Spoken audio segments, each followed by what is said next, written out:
Mangkeun wastapun sabria Maula El Syarifah pada ngadugikeun biantara tentang bahaya narkoba.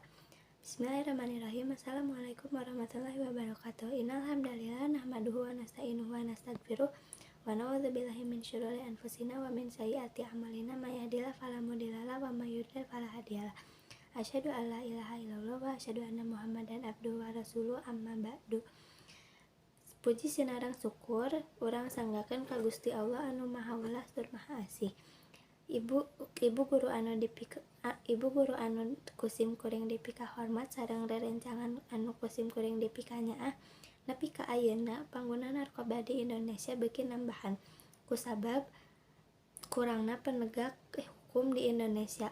Para pedagang internasional tiasa kolaborasi sareng warga Indonesia sareng kengingkeun kauntungan ageng tinu hasil ngajual narkoba.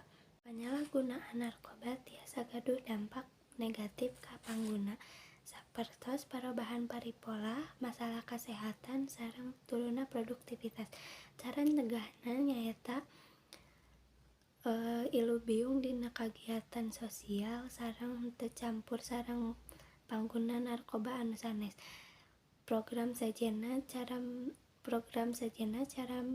mencegah penyebaran narkoba nyaeta waspada kasemah anu teu dipika nyaho sareng ngaidentifikasi mahasiswa anu ngadahar narkoba.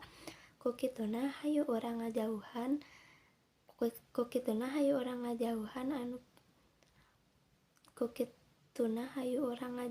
penyebaran narkoba sareng ngabasmi pamake narkoba di sakola.